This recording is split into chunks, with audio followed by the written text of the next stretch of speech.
when you look at a human being and how we love, it's mixed. It's both pure and mixed with our own expectations.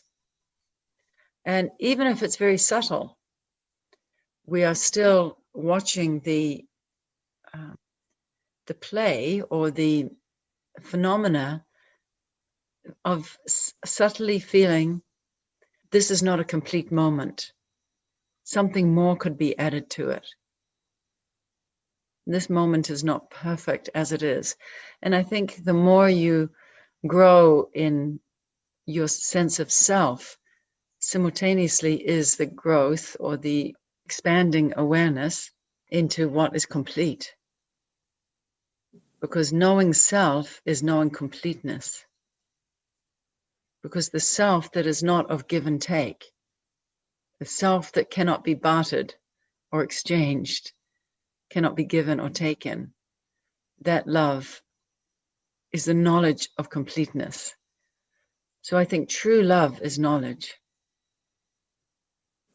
Understanding so matured that one's self is not under the illusion that this moment should be anything more than what it is, or that something should be taken out of this moment in order to make it perfect.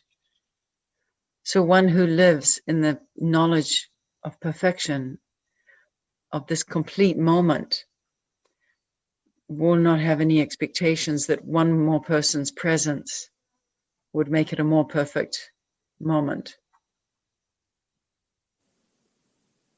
When you're with someone who has the knowledge of this complete moment, it's translated as a human emotion as love.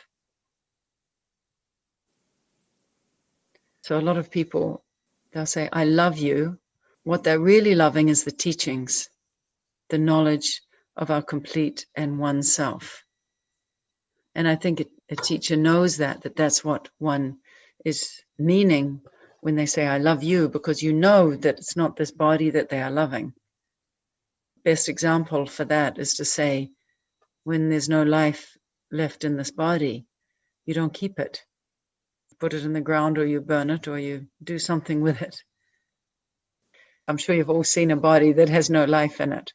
It's very obvious that that person is not there anymore. Very obvious. It's not like it looks like in the movies. When you realize this knowledge is of life complete, that life is complete, then it's transmitted or expressed through the body that the love is not for the body. We don't actually love bodies, although that's the vehicle through which love seems to be expressed. Also through language is another vehicle that how love can be expressed. Through written word, love can be expressed. Through our gestures or through our silent support.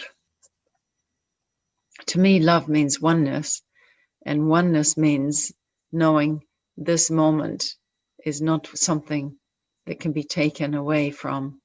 This moment cannot be made more.